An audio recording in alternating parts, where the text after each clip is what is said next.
করতেও নিষেধ করেন নাই, কিন্তু দুনিয়ার পূজা করতে আল্লাহ নিষেধ করেছেন, দুনিয়ার মোহে ডুবে যেতে আল্লাহ নিষেধ করেছেন। সম্পদ ওসমান রাদিয়াল্লাহু আনহুরও ছিল, কিন্তু সেই সম্পদ তিনি তার প্রয়োজনে যতটুকু লাগতো এতটুকু ব্যয় করতেন, বাকিটা আল্লাহর রাস্তায় ব্যয় করতেন। উসমান রাদিয়াল্লাহু আনহুর মতো ধনী হতে কোনো সমস্যা আছে? কোনো আপত্তি আছে? একটা আমল তার জীবনী থেকে পাওয়া যায়, এটা পড়ে আমার কাছে এত নিজেকে এত ছোট মনে হচ্ছে যে কাশ যদি এই আমলটা আমি করতে পারতাম। বলে দেব, চেষ্টা করছি যে করার, আপনারাও করার চেষ্টা করেন।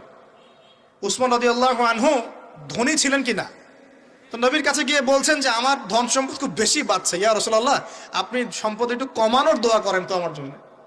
চিন্তা করা যায় মানুষ এমন দোয়া কেউ করবে এই যুগে? আচ্ছা, নবী সাল্লাল্লাহু আলাইহি ওয়াসাল্লাম বললেন তুমি উটের পিঠে, গাধার পিঠে খাওয়া দাওয়া করো, ঠিক আছে, খাওয়া দাওয়া করো। তো তিনি খাওয়া দাওয়া করেন। এখন কয়দিন পরে, কয়দিন বলতে কতদিন আল্লাহ ভালো জানেন, তিনি এসে বলছেন ইয়া রাসূলুল্লাহ আমার তো সম্পদ আরো আগের চেয়ে বাড়তেছে, দেখি আপনি কি দোয়া করলেন, সম্পদ আরো বাড়া শুরু করেছে এখন।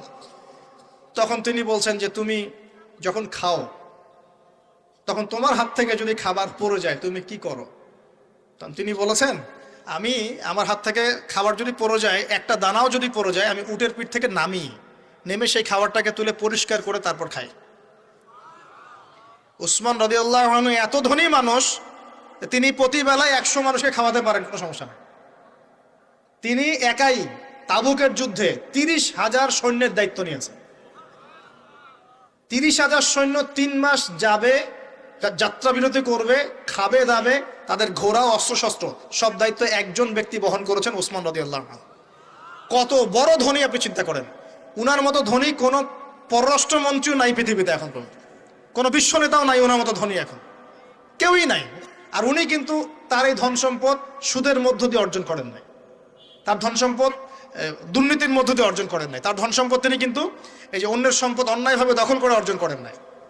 তিনি সম্পদ অর্জন করেছেন বৈধ পন্থায়, হালাল ব্যবসা করেছেন। ব্যবসা করেছেন নাকি না? এই যে আমল, তো নবীজি বলছেন যে তোমার আমল যদি এমনই হয় তাহলে তোমাকে আল্লাহ পাক সম্পদ দিবে না, কাকে সম্পদ দিবে?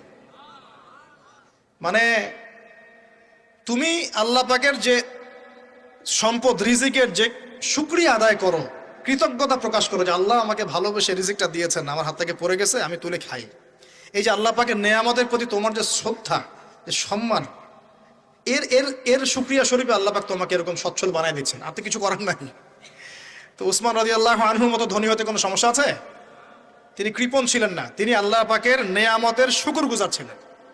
ভুল ব্যাখ্যা নেবেন না, তিনি আল্লাহ পাকের নেয়ামতের শুকরগুজার ছিলেন। আমরা আল্লাহ পাকের নেয়ামতের শুকরিয়া আদায় করবো ইনশাআল্লাহ, এবং যা রিজিক আল্লাহ আমাদেরকে দিয়েছেন এতে সন্তুষ্ট থাকবো ইনশাআল্লাহ, এবং হালালভাবে চলার চেষ্টা করব। আল্লাহ পাক আমাদেরকে ধন দিলে সেই ধন সম্পদ যতটুকু আমার পরিবারের জন্য প্রয়োজন, বাড়তিগুলো আমরা আল্লাহর পথে দান সাদাকা করবো ইনশাআল্লাহ। আল্লাহ পাক আমাদের সবাইকে আল্লাহর রাস্তায় দান করার তৌফিক এনায়েত করুন, আমিন। সমাজ কল্যাণমূলক কাজ করেন না, জনসেবা করেন, মানুষের সেবা করেন, মানুষের কাছে থাকেন, সোশ্যাল ওয়ার্ক করেন। এই যে অ্যাসোসিয়েশন আছে না কিছু সামাজিক, নন পলিটিক্যাল, নন প্রফিটেবল কিছু ফাউন্ডেশন থাকে না, মানুষের কল্যাণে কাজ করেন, ইফতারের প্রজেক্ট করেন সামনে, ঠিক আছে। তারপরে শীতবস্ত্র হয়, তারপরে যে ত্রাণ রিলিফ, মানুষের কল্যাণ, বৃক্ষরোপণের কাজ, তারপরে আপনার এই যে রক্তদান কর্মসূচি, এই টাইপের যে ভালো ভালো কাজ, সমাজ কল্যাণমূলক কাজ, এই সমাজ কল্যাণমূলক কাজগুলো করলে মনটা বড় হবে ইনশাআল্লাহ। ভালো কাজে ব্যস্ত থাকবেন, আপনি দেখবেন মাথার মধ্যে শয়তানি নাই। যখন মানুষের কাজ নাই, সারাদিন অলস বসে থাকে, মাথার মধ্যে দুনিয়ার শয়তানি ঘোরাফেরা করতে। আল্লাহ পাক আমাদের সবাইকে ভালো কাজের সাথে থাকার তৌফিক দান, এবং ভালো কাজে একে অপরকে সহযোগিতা করার তৌফিক দান। নিজেকে ভালো কাজে ব্যস্ত রাখেন। দান সৎকার করলে কখনো টাকা কমে যায় না, মনে রাখবেন। দান করলে কোনোদিনও টাকা কমে যায় না। আপনার দানের টাকা ঘুরে ফিরে আপনার কাছে আসবে, টাকা ঘুরে আল্লাহ আপনার কাছে ফিরাই দিবে। কিভাবে ফিরাবেন সেটা আল্লাহর দায়িত্ব। আমি কি বুঝাবো কিভাবে ফিরাবেন? বুঝবেন, একটু বোঝানোর চেষ্টা করবেন। অর্থনীতি কিন্তু কঠিন, সহজ করে বুঝানোও কঠিন, সবাই সহজ করে বোঝাতেও পারবে না। আমি একটা পয়েন্ট খালি বুঝাই আপনাদেরকে, বোঝেন, চেষ্টা করেন। মনে করেন আপনাদেরকে অর্থনীতি বুঝাই, এগুলো আমাদের সাবজেক্ট ছিল, আর তখন আমরা আসলে অর্থনীতি কিছুই বুঝতাম না। তারপরে যখন কোরআন হাদিস পড়া শুরু করলাম তখন দেখলাম যে ও আচ্ছা, ব্যাপার তো খুব সহজ, সহজ জিনিসটাকে এত কঠিন করা হয় কেন? দেখেন কিরকম। মনে করেন একটা বাজার, আপনাদের এখানে বাজার আছে কি? আচ্ছা, এই বাজারের মধ্যে ধরেন 100 ব্যবসায়ী আছে, আর ব্যবসায়ীরা ব্যবসা করে, আল্লাহ পাক ব্যবসা হালাল করেছেন না হারাম করেছেন? হালাল ব্যবসা। ব্যবসায় একটা 10 টাকার পণ্য আপনি চাইলে 30 টাকা, 40 টাকা, 50 টাকা, 100 টাকা বিক্রি করতে পারবেন কি না? পারবেন। মার্কেটের একটা ফিক্সড প্রাইস থাকে, মার্কেট প্রাইস, এটাকে বলে মার্কেট প্রাইস, যে একটা দাম নির্ধারণ করা হয় যে আমরা এই দামে সব সেল করবো, তাই না? আচ্ছা, এন্ড ব্যবসায়ীরা ব্যবসা করছে, ব্যবসায় লাভও আছে লসও আছে, ঝুঁকিও আছে, লাভও হতে পারে লসও হতে পারে। এখন ব্যবসা করার সময় দেখা গেল যে এক ভাই লাভ করলো আর এক ভাই লস করলো, এমনটা হয় কি না? আচ্ছা, আল্লাহ পাক এখানে কি করেন জানেন? এই বাজারের মধ্যে যে সম্পদগুলো আছে, অর্থ সম্পদ, আপনারা যেটা কারেন্সি বলেন, এগুলো আল্লাহ রাব্বুল আলামিন হাত থেকে হাতে ঘোরাতে থাকেন। আজকে আপনার হাতে, কালকে তার হাতে, কালকে তার হাতে, পরশু আরেক ভাইয়ের হাতে। এই সম্পদ বাজারের মধ্যে ঘুরতে থাকে। বাজারটা হতে পারে সমাজ, হতে পারে রাষ্ট্র, হতে পারে বিশ্ব। ভালো করে বোঝেন, ছোট পরিসরে হতে পারে সমাজ, হতে পারে রাষ্ট্র বা বিশ্ব। আল্লাহ পাক সম্পদটা সার্কুলেট করেন, ঘোরাতে থাকেন। আজকে তার হাতে, কালকে তার হাতে, কালকে তার হাতে, এভাবে সম্পদ ঘুরতে থাকে। লাভ লসের রিস্ক আছে, কেউ লাভ করে, কেউ লস করে। এভাবে সম্পদ সার্কুলেট হতে হতে হতে আল্লাহ পাক যাকে ইচ্ছা ধনী বানান, যাকে ইচ্ছা গরিব বানান। কথা বুঝতে পারছেন? এটা হলো এই জায়গায় রিজিকটা নিয়ন্ত্রণ করেন সরাসরি আল্লাহ পাক। আল্লাহ পাক কারো সম্পদ নেন, কারোকে দেন, কারো কাছ থেকে নেন, কারোকে দেন, কারো কাছ থেকে নেন, কাউকে দেন। এভাবে সম্পদ ঘুরতে থাকে। আর যদি দেখা যায় সম্পদ মানে চাহিদার চেয়ে কম হচ্ছে, আল্লাহ পাক সম্পদ উৎপন্ন করে দেন। জমিন থেকে উৎপন্ন করেন, আসমান থেকে উৎপন্ন করেন। আমি মানে বুঝাতে পারছেন? এরপরও যদি দেখা যায় যে সমাজের সংকট হলো, অন্য সমাজ থেকে আমদানি করতে হয়। যদি একটা রাষ্ট্রের সংকট হচ্ছে, অন্য রাষ্ট্র থেকে আমদানি করতে হয়। এভাবে একটা সিস্টেম চলে, ইসলামিক সিস্টেম।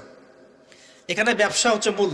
এখানে দায়িত্ব আল্লাহ নিয়ে নেন, কাউকে ধনী করবেন, কাউকে গরিব করবেন। সম্পদ ঘুরতে থাকবে, ঘুরতে থাকবে। এভাবে আল্লাহ পাক আপনার এই যে ধনী ব্যক্তি মনে করেন, যে সম্পদ এখানে লাভ করেছে, এ ব্যক্তি সম্পদ আসবে, তখন এ যাকাত দিবে গরিবকে। তখন যার হাত থেকে সম্পদ চলে আসছে, ওর কাছে আবার সম্পদ ফিরে যাবে। সুবহানাল্লাহ। বুঝতে পারলেন কি কিভাবে সম্পদ আল্লাহ পাক ঘোরান? এর যাকাত ছাড়াও আছে সাদাকা। সাদাকা ছাড়া সাদাকাতুল ফিতর আছে, অনুদান আছে, এবং নরমালি আল্লাহ পাক কিন্তু সদকা করতে উৎসাহিত করেন। এভাবে একটা ইকোনমিক সিস্টেম চলতে থাকে, ছোট বা বড় পরিসরে। এভাবেই মদিনা টিকে ছিল, এভাবেই মদিনার ইকোনমিক সিস্টেম চলতো নবী সাল্লাল্লাহু আলাইহি ওয়াসাল্লামের যুগে। তো সেখানে আরো একটা বিষয় এক্সট্রা ছিল, যেটা এখন নাই। সেটা ছিল গনিমত। সেটা কি? রাসূল সাল্লাল্লাহু আলাইহি ওয়াসাল্লাম সাহাবীরা বিভিন্ন যুদ্ধ এবং জিহাদ করতেন কিনা? না, তারা তো এগুলো করতেন না। মসজিদে বসে খালি সুবহানাল্লাহ পড়তেন, হ্যাঁ নাকি? বদর উহুদ তো হয়নি ইসলামে, হয়েছে? বদর উহুদ বলে কোনো যুদ্ধ হয়েছে নাকি? এগুলো বললে তো দেখা যাবে বাপরে বাপ, অবস্থা খারাপ। হ্যাঁ, জিহাদি বয়ান শুরু করে দিয়েছে। যখনই মুসলিমরা যুদ্ধে গিয়েছে এবং জয় করেছে, তখন বিপুল গনিমতের সম্পদ লাভ করেছে। বুঝতে পারছি? গনিমত মানে ওই যে যাদের সাথে যুদ্ধ হচ্ছে, ওদের সব সম্পত্তি মুসলিমরা তখন পেয়ে যায়, কারণ ওগুলো ছেড়ে ওরা পালিয়ে যাবে। এটা এর মধ্য দিয়ে মুসলিম ব্যাপক সচ্ছলতার মুখ দেখেছিল। খায়বারের যুদ্ধে জয়ের মধ্য দিয়ে মুসলিমরা প্রায় 1/3 সম্পদ পেয়েছিল আরবের মধ্যে। জাজিরাতুল আরবের 1/3 সম্পদ শুধু খায়বার যুদ্ধ জয়ের মধ্য দিয়ে লাভ করা হয়েছে। ওইটা তো নাই, এখন ক্লোজড। আমি ওগুলো বাদ দিয়ে এই সিস্টেমগুলোর কথা বললাম, সাদাকা, ব্যবসা ইত্যাদি ইত্যাদি। তার মানে ইসলামিক ইকোনমিক সিস্টেমের মধ্যে আল্লাহ পাক সম্পত্তি নিয়ন্ত্রণ করছেন এবং কাউকে ধনী বানাচ্ছেন, কাউকে গরিব করছেন। সম্পদ হাতে হাতে ঘুরছে, যে ধনী সে আবার যাকাত দিচ্ছে, তখন গরিবের কাছে ধনীর সম্পত্তি চলে আসছে। এখন চলমান সিস্টেমে কি সমস্যা হয়? যখন আপনি ব্যবসাটাকে গুটিয়ে নিয়ে সুদটাকে প্রাধান্য দিচ্ছেন, মানে সুদের মধ্যে কি লাভ লস দুটা রিস্ক আছে, ঝুঁকি আছে কোনো? সুদে আপনি যখন খান, আপনি কি বলেন যে ঠিক আছে আমি 100 টাকা নিলাম, ব্যবসায় লাভ হলে আমি দিব 50%, লস হলে 50%? এটা তো সুদ না, এটা তো সুদ না। এটা কি সুদ? যখন আপনি বলেন যে আমি 100 দিয়েছি, আমাকে 110 দেওয়া লাগবে, 100 দিয়েছি আমাকে 110ই দেওয়া লাগবে, আপনি তো লসের রিস্ক নিবেন না? নিবেন? সুদখোর কি লসের ঝুঁকি নিবে নাকি লাভের শর্তে টাকা দিবে? এখন যখন আপনি লাভ লসের ঝুঁকি নিচ্ছেন না, তখন একজন লাভ করা একজন লস করার কোনো সিস্টেম বাজারে থাকছে না। তখন সম্পদ ধনিক শ্রেণীর হাতে পুঞ্জীভূত হচ্ছে, তারা আস্তে আস্তে ধনী হতে থাকবে, গরিবরা আস্তে আস্তে গরিব হতে থাকবে। এরও উপরে যখন সে আবার যাকাত দিবে না, তখন ওই সম্পদ আবার গরিবের কাছেও ফিরে আসবে না। এভাবে সুদের মধ্য দিয়ে সম্পদ সংকীর্ণ হয়ে যায়, একদম একটা মার্কেট, সমাজ, রাষ্ট্র মেসাকার অবস্থা হয়, দেউলিয়া হয়ে চলে যাবে। একটা একটা করে কথা বলেছিলাম, ফলেছিল কি অর্থনীতির কথাগুলো? পাকিস্তানের কথা ফলেছে? পাকিস্তানের সামনে আরো ভয়াবহ পরিণতি আছে। আর এগুলো থেকে শিক্ষা না নিতে পারলে আমাদের সামনে ক্ষতি আছে। এগুলো বলবেই বাকে, বোঝাবেই বাকে। আর আল্লাহ পাক আমাদের কথা গ্রহণ করার মানসিকতা দান করুন। কমপক্ষে কথাগুলো শুনে একটু যাচাই করার তৌফিক আল্লাহ দান করুন। যাচাই করার পর যদি দেখা যায় যে হ্যাঁ ঠিকই বলেছে ছেলেটা, বা কম কিছুটা হলেও ঠিক বলেছে, ওইটুকু অন্তত গ্রহণ করার তৌফিক আল্লাহ দান করুন। একবারে যদি নেগলেক্ট করে দূর এইসব কথা শোনারই দরকার নাই, তাহলে তার কিছু হইল না। সমস্যা নাই, আমাদের কাজ কি? ফাযাক্কির ইন্নামা আনতা মুযাক্কির। আল্লাহ পাক আল্লাহর দ্বীনের দায়ীদের দায়িত্ব দিয়েছেন, তোমরা উপদেশ দিবে, তোমরা শুধু উপদেশ দাতা। লাস্তা আলাইহিম বিমুসাইতির, কারো প্রতি তোমরা দারোগা নাও, চাপ দিয়ে মানাতে হবে এই দায়িত্ব তোমাকে দেওয়া হয় না। জাস্ট বলে দিয়ে চলে আসে সামনে আসে। ফাযাক্কির ইন নাফাআতিয যিকরা, তুমি উপদেশ দিবে হে নবী। সায়াযাক্কারু মান ইয়াখশা, যে উপদেশ গ্রহণ করবে সে শীঘ্রই গ্রহণ করবে, যে আল্লাহকে ভয় করে সে শীঘ্রই উপদেশ গ্রহণ করবে ইনশাআল্লাহ তাআলা। প্রিয় ভাইরা, তো এখনকার চলমান বিশ্বের ইকোনমিটা হচ্ছে সুদ ভিত্তিক। এই কারণেই ইকোনমিক সমস্যাগুলা, মন্দাগুলা, স্যাংশনগুলা, করাপশনগুলা, এগুলো সুযোগ থেকে যায়। আদারওয়াইজ ইসলামিক ইকোনমিক সিস্টেম পরিপূর্ণরূপে থাকলে এই সমস্যাগুলো হতো না। রমজান মাসে ওয়াদা নাম্বার 5, কয়টা ওয়াদা করছেন এই পর্যন্ত ভাই? 4টা। ওয়াদা নাম্বার 5 হচ্ছে রমজান মাসে যার যার জাকাত ফরজ হয়, জাকাত অবশ্যই জাকাত আদায় করে দিবেন ইনশাআল্লাহ। করবেন কি না? আপনারা কি মনে করেন যে নামাজই খালি ফরজ, জাকাত ফরজ না? জাকাত ফরজ না? যে কেউ যদি মনে করে নামাজ ফরজ জাকাত ফরজ না, সে ব্যক্তি কাফের। হ্যাঁ, আমার ফতোয়া না, যে কোনো আলেমকে জিজ্ঞাসা করেন না, যে কোনো মাযহাবের আলেমকে জিজ্ঞাসা করেন, যে কোনো মাযহাবে। মান ফাররাকা বাইনাস সালাতি ওয়াজ যাকাত, যে ব্যক্তি সালাত এবং যাকাতের মধ্যে পার্থক্য করে সে ব্যক্তি মুসলিম মিল্লাত থেকে খারিজ হয়ে যাবে। আবু বকর সিদ্দিক রাদিয়াল্লাহু আনহুর যুগে কিছু মানুষ যাকাত দিত না, দিতে চায় নাই। আবু বকর সিদ্দিকের মতো নরম মানুষ না মনে হয়, নরম মানুষ, নামাজে দাঁড়ালেই ঝরঝর করে কান্না শুরু করেন, নরম মনের মানুষ, তিনি যাকাত অস্বীকারীদের বিরুদ্ধে যুদ্ধ করলেন। ইতিহাস পড়ে দেখেন। তারপরে তারা ভয়ে যাকাত দেওয়া শুরু করলো। একজনের বিরুদ্ধে অ্যাকশন নেওয়া হয়েছে, বাকিরা ভয়ে যাকাত দেওয়া শুরু করেছে। রাষ্ট্রীয় কোষাগার সমৃদ্ধ হলো। মুসলিমরা কি ওই সময় সুদের মধ্য দিয়ে রাষ্ট্রীয় কোষাগার বৃদ্ধি করত? যাকাত ছিল, গনিমত ছিল, সাদাকা ছিল, ব্যবসা ছিল, কৃষি ছিল, এইগুলোর মধ্য দিয়ে তারা সমৃদ্ধ হতো। আর এই সমৃদ্ধি দিয়ে আমরা প্রায় 1200 বছর বিশ্ব শাসন করেছি। কত বছর? 1200 বছর আমরা বিশ্ব শাসন করেছি। আর এখন আমাদেরকে চাইতে হয়, লোন দেন, এই করেন, সেই করেন। আমাদেরকে নিচের হাত হইতে হয়েছে, নিচের হাত। কি লজ্জা আমাদেরকে নিচের হাত হতে হয়েছে, ওরা এখন উপরের হাত। ওরা আমাদেরকে এখন অনুদান দেয়, আবার সুদের শর্ত দিয়ে দিবে। আপনারা তো IMF বুঝবেন না, ওইটাতে আমি যাচ্ছি না। এমন কিছু শর্ত দিবে যেটা রাষ্ট্রের গলার দড়ি চিপে রেখে দিবে একেবারে। এটা যারা এখানে বিজ্ঞ ব্যক্তিত্বরা আছেন তারা বুঝবেন আমার কথা। গলার মধ্যে দড়ি দিয়ে ফাঁস লাগিয়ে রেখে দিবে, এর নাম লোন দেওয়া। গলায় দড়ি দিয়ে ফাঁস ধরে রেখে দিবে, এর নাম লোন দেওয়া। দিবি না মানে টান দিয়ে নিয়ে নিবে। তারপর শ্রীলঙ্কা বানায় রেখে দিবে। শ্রীলঙ্কা এমনি হয়েছে নাকি? ওর গলায় আগে রশি পরাইছে, নে তুই নে, এগুলো সব নে। রশি আস্তে আস্তে টান দিছে দিয়ে এক পর্যায়ে যখন দেখছে এ তো আর আমার কিছু শোধ করতে পারবে না, টান দিয়ে সব নিয়ে নাও, দেউলিয়া শেষ নাই। শিক্ষা, বিশ্ব বুঝতে হবে কোরআন সুন্নাহ আল্লাহ পাক শুধু এই যে ঝাড়ফুঁক করার জন্য আর তাবিজ করার জন্য, হ্যাঁ, শুধু বরকত নেওয়ার জন্যই নাজিল করেন নাই। কোরআন এবং সুন্নাহ আল্লাহ পাক নাজিল করেছেন যাতে কোরআন সুন্নাহ দিয়ে আমরা চলমান সমাজের, বিশ্বের সমস্ত সমস্যাগুলোর সমাধান খুঁজে বের করতে পারি। না কি মনে হয় আপনাদের? এই জন্য আল্লাহ নাজিল করেন নাই? আমি একটা আয়াত বলি তাহলে বুঝবেন। আল্লাহ বলছেন সূরা নাহল আয়াত নম্বর 89, বলছেন বিসমিল্লাহির রাহমানির রহিম, ওয়া নাযালনা আলাইকাল কিতাব, হে নবী আমি আপনার প্রতি এমন একটা কিতাব নাজিল করে দিয়েছি, মানে কোরআন, তিবিয়ানান লিকুল্লি শাই, যে কিতাব প্রতিটা বিষয়কে ব্যাখ্যা করবে ইনশাআল্লাহ। ব্যাখ্যা করে কিনা? কোরআন প্রতিটা বিষয়কে ব্যাখ্যা করে কিনা? ওয়া হুদান, এবং কোরআন হবে আমাদের জন্য হেদায়াত, মানে পথনির্দেশ, গাইডেন্স। ও রাহমাতান, এবং আল্লাহর পক্ষ থেকে রহমত, দয়া। ওয়া বুশরা লিল মুসলিমিন, আর মুসলমান জাতির জন্য এই কোরআন হচ্ছে সুসংবাদ। বলি সুবহানাল্লাহ। এই কোরআন যদি পড়ি না, বুঝি না, আমল করি না, তাহলে এর সমাধান কেমন করে বের করব? আল্লাহ পাক আমাদেরকে এমন ওলামায়ে কেরাম দান করুন, এমন প্রজন্ম দান করুন, এমন যুব সমাজ দান করুন, এমন নেতৃত্ব দান করুন, যারা কোরআন এবং সুন্নাহর জ্ঞান দিয়ে পুরো বিশ্বটাকে শাসন করতে পারবে ইনশাআল্লাহ। আল্লাহ পাক, আমি দোয়া করি আল্লাহ পাক আমাদের ঊর্ধ্বতন কর্তৃপক্ষ সহ সবাইকে এমন হেদায়েত দান করুন যে হেদায়েতের আলোকে তারা কোরআন সুন্নাহর কাছে এমনভাবে আত্মসমর্পণ করবে যে ওই হেদায়েতের আলো নিয়ে, ওই আলোর মশাল নিয়ে ইনশাআল্লাহ বিশ্বটা জয় করবে ইনশাআল্লাহ। এমন প্রজন্ম আসবে ইনশাআল্লাহ। যদি এই এস্টিমেশনগুলা, প্রেডিকশনগুলো ফলে, এরকম প্রজন্ম যে আসবে এটাও একদিন ফলবে ইনশাআল্লাহ। তাহলে আমরা নিয়াত করতে পারি কি, 7 নাম্বার ওয়াদা করতে পারি যে আমরা সবাই কোরআন এবং সুন্নাহর ইলমটা অর্জন করব ইনশাআল্লাহ। কমপক্ষে বেসিক কিছু জ্ঞান অর্জন করব ইনশাআল্লাহ। আমি বলছি না যে সবাইকে মুফতি হওয়া লাগবে, সবাইকে দায়ী হতে হবে, সবাইকে একদম মুফাসসির হতে হবে, এটা জরুরি না, এটা মানুষ পারবেও না।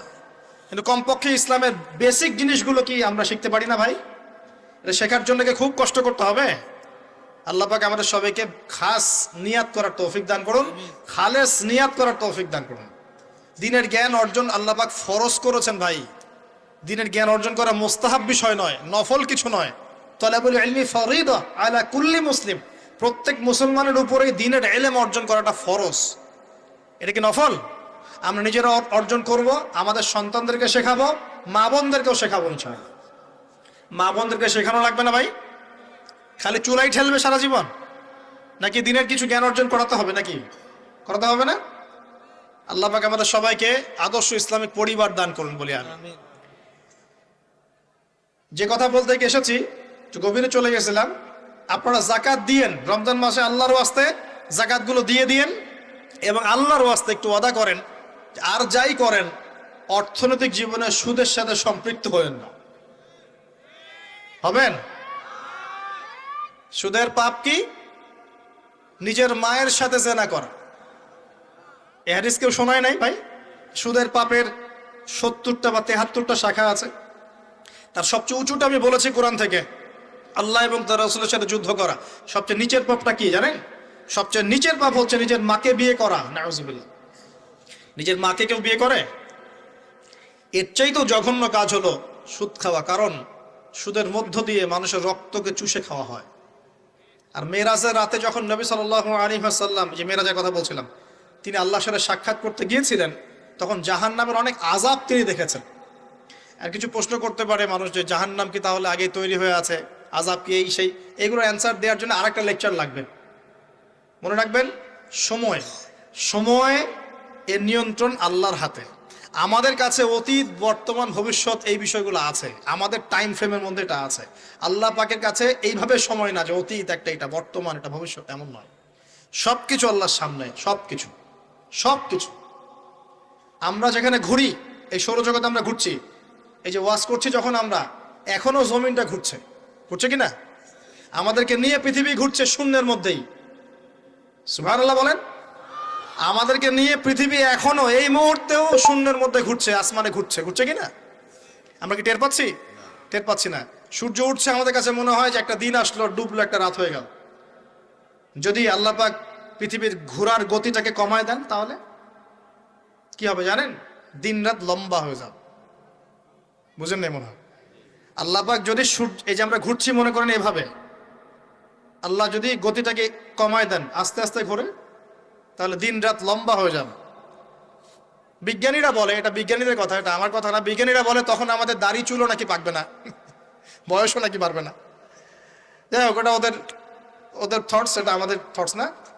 আলোর বেগে যদি মানুষ মহাবিশ্বে, মহাকাশে সফর করতে পারে, আলোর বেগের চেয়ে বেশি বেগে, এখনকার সায়েন্সরা বলে, ওরাই বলে যে মানুষ তখন ফিউচারে চলে যেতে পারে, ভবিষ্যতে যেতে পারে, আলোর বেগে যদি সফর করতে পারে। এটা ওদের কথা, আমরা এইসবে আলোচনা যাচ্ছি না।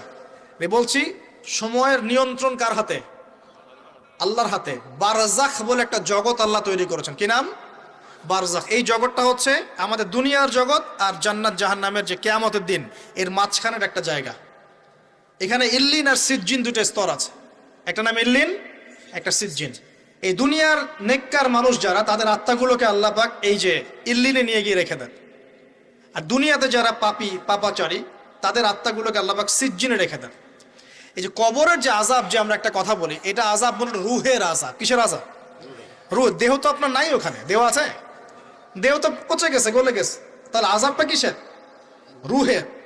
বুঝাচ্ছি, আমি এই পড়াশোনাটা করেছি ইমাম গাজ্জালী রাহিমাহুল্লাহর বই থেকে। এত গভীর মানে লেখা, মানে ধরতে গেলেও মনে হয় যে একটা লাইন 10 বার পড়তে হচ্ছে। একটা এক্সাম্পল দিয়ে তিনি বোঝাচ্ছেন এভাবে। তিনি বলছেন এটা একটা উদাহরণ মাত্র, এটাই প্রকৃত ব্যাখ্যা না, একটা উদাহরণ মাত্র। বোঝানোর চেষ্টা করছেন তিনি এভাবে যে আমরা যখন ঘুমাই অনেকে ভালো স্বপ্ন দেখেন না? ভালো স্বপ্ন দেখে আপনার কাছে ভালো লাগছে, খুব মজা লাগছে না? স্বপ্নের মধ্যে আপনি কি মানে ভালো ফিল করছেন, মাশাআল্লাহ ভালো লাগছে, ঘুরছেন ফিরছেন খাচ্ছেন। যখন কোনো খুব ভালো আপনি একটা স্বপ্ন দেখেন আপনার কিন্তু ভালো লাগে। আপনি স্বপ্নে ঘুমন্ত অবস্থাতেই আপনি স্বপ্নে বাস্তবের ফিলিংস পাচ্ছেন, এমন হয় না? আল্লাহ পাক যদি আপনাকে স্বপ্নের মধ্যে রেখে দেন ধরেন 1 বছর 1.5 বছর 2 বছর, তার মানে 1-2 বছর আপনি স্বপ্নের মধ্যেই বাস্তবের ভালো লাগার ফিলিংসটা পেতে থাকবেন, কিন্তু আপনি ঘুমিয়ে আছেন। বাইরে থেকে আমি আপনাকে দেখছি যে আপনি ঘুমিয়ে আছেন, কিন্তু আপনি ঘুমন্ত অবস্থাতেও ভালো স্বপ্ন দেখেই ভালো ফিল করছেন। তিনি বোঝাচ্ছেন, উদাহরণ দিয়ে বোঝাচ্ছেন, এটা কিন্তু ব্যাখ্যা নয়, জাস্ট একটা বুঝাচ্ছেন উদাহরণ দিয়ে। আল্লাহ পাক যখন শহীদদের রূহ। ভিডিওটি ভালো লাগলে অবশ্যই চ্যানেলটি সাবস্ক্রাইব করে দিয়ে যাবেন।